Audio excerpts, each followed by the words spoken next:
Just kidding. Good afternoon. So, I just wanted to talk about,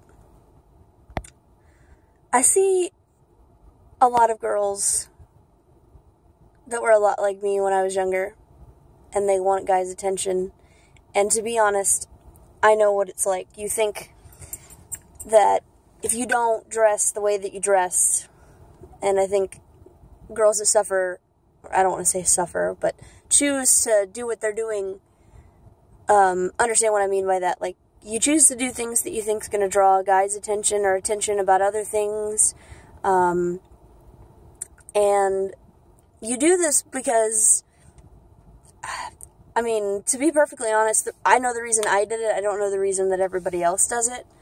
But, you know, you're just kind of looking for some kind of instant gratification, and so you do that, and you think that that's what young men want to see, that you think that if you don't do it, that somebody else is going to do it for them, which, to be perfectly honest, that's true. But you shouldn't compromise who you are and what you're comfortable with doing for these guys. So, I mean, I know a lot of Christian girls and guys that I've talked to, even non-Christians, that they think that if you don't have sex or you don't do certain things that you're going to be broken up with, and that if you don't, you're never going to find the right person. And that's just not true. Like, I remember when I was growing up, my dad would always tell me, well, Gabby, boys just want one thing, they want sex. And that's not true. You know, I'm sure that if you ask guys, they would be like, yeah, that's all I want. Like, you know, my husband, for instance, you know, he says he thinks about it a lot, but that doesn't mean that that's what he wants. You know, and even when we were dating, he wanted somebody that was real, as far as what I know from talking to him, and the girls that just would give out what they would give out, that wasn't real. As to why he gave into that, or didn't give into that, or why other guys do, I'm not sure, but I mean, it's just like, with us, with women, you do these things because you think that if you don't do them, you're going to lose the person that you care about. And, you know, yeah, you might lose that person, but you have a better person that's waiting in the Lord, and who has the kind of moral that you do and can respect what you're doing. I mean, I can think of a few friends of mine who saved it till marriage. And to me, like, that's honorable. That really is honorable, and I wish that I had done that.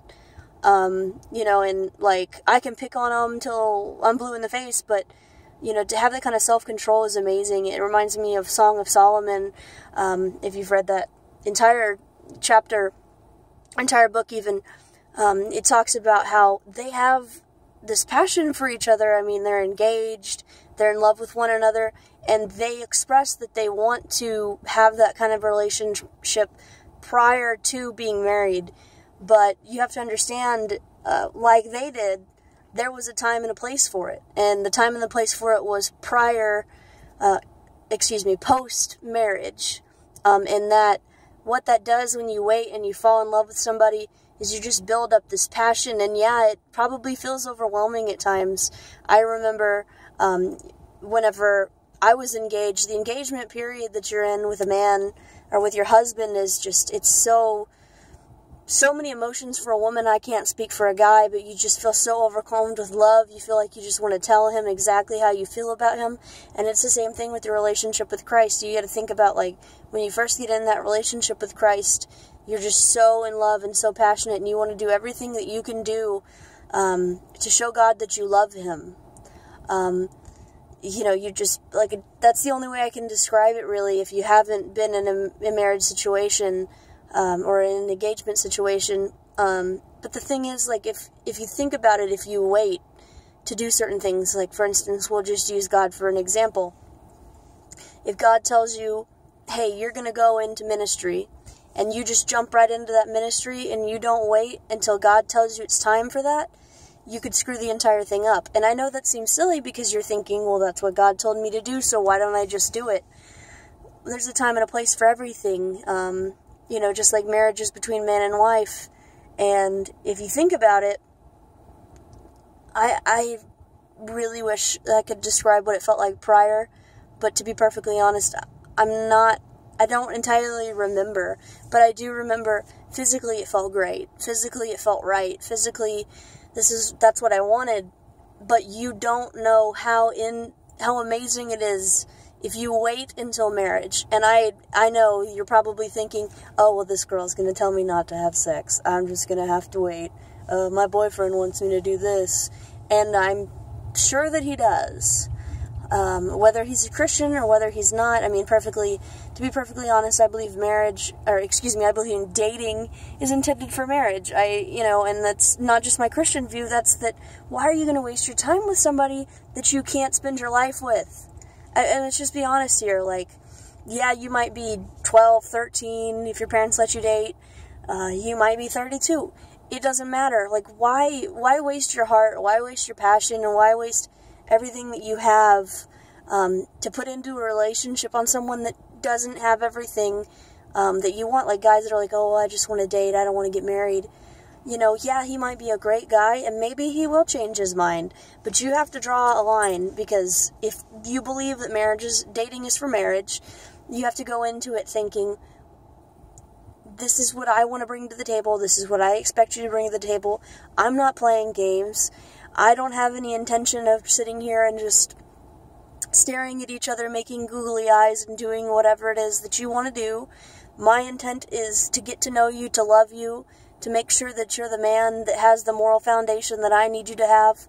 Personally, I believe that's in Jesus Christ, because without that, I don't believe that a relationship can go through, but I'm sure that you'll tell me it can, and I'm sure that it can. But I think anyone can agree that if you don't have the same moral foundation, if you don't have the same ideals built, it's not going to work out. So why waste your time? I mean, if you say, I want to get married, I want to have kids, I want to live on Christ, and he says, well, I don't know, I just don't think God's for me right now. Well, then, I'm sorry, guy. Like, I really like you, I care for you, I want to be your friend, but I don't want to do that. I don't have time for that. And I think that you can relate to that when I say that, because as women, we're very passionate. Maybe some women are scared because of relationships that they've been in, but you just have to realize you can't allow a man to mold you, and you can't make a man into the man that you want him to be. And I hate saying this because I hated hearing it when I was single, but the right man will come, and you'll know. Like, if you knew me before I got married, you would be like, okay, Gabs, I believe you. But you don't. Well, some of you do. But, like, no. Like, when I met my husband, I knew. I knew. My friends knew. I want to say my family knew, but I really wasn't that open about it. But I knew. I did know. I didn't want to know. I didn't want to get married. I honestly had no intention of getting married for a while. And that's why I married so young, I guess, because God had that in the cards. He wanted me to have a man in my life, and I'm extremely fortunate for that. But people think, when they talk to me about this, they're like, well, oh, what'd you do? You compromised this, you did that. I didn't. I just got extremely lucky that God wanted me to be in a relationship with a loving and beautiful man. And it's worth waiting. It's worth waiting for that. It's worth waiting for the man that has the moral foundation that you need him to have. And that's just point blank. And if any guy wants you to compromise that, you shouldn't. Like, you might feel like you should, it might feel good when you do it, but you shouldn't compromise, because that's compromising who you are. And I suggest that if you're thinking about doing any of that, or you're having any questions about that, read your word. Particularly, I would say Song of Solomon's a great place to start, as far as keeping it pure and not having sex before marriage, or not giving into any of those earthly desires before marriage. Or, just no man deserves that stuff. Like, he says he does. Oh, well, I bought you dinner. Or, oh, I did this. Oh, I did that. He didn't do anything. Jesus died on the cross for your sins. He's the only man that deserves every single thing. And then when you get married, we can start reading through the rest of the chapters, rest of the books, and we can see what you're supposed to do for your husband. But until you have that ring on your finger, you shouldn't do it. And I hate to be another Bible-thumping Christian telling you not to do it, but it's not worth it. It's not worth the emotional time and the emotional waste that you're going to put into this ridiculous guy. Or, even if you think he's going to be the man of your dreams, if he's the man of your dreams and he's the man you're supposed to be with, he'll wait. He might be frustrated. I'm not going to tell you every guy's going to be okay with it, because they're men and they do think with things that they shouldn't think of. And if you don't know what I mean, then ask your mom. But they do, you know, that's how guys think. But you just have to understand who you are as a woman and who he is as a man. And that's really all I have to say. Like, just get in your word, pray. If you need me to pray with you, if you need anybody else to pray with you, like, I'll do it. I'm praying anyway, regardless if I know what's going on or not, because I have a heart for young girls who have to go through this. And I just pray that everyone's having a great day and everything's going well. And if you need anything, you need any encouragement, that's what I'm here for. And I just appreciate everybody that might have watched this video. Thank you and have a good day.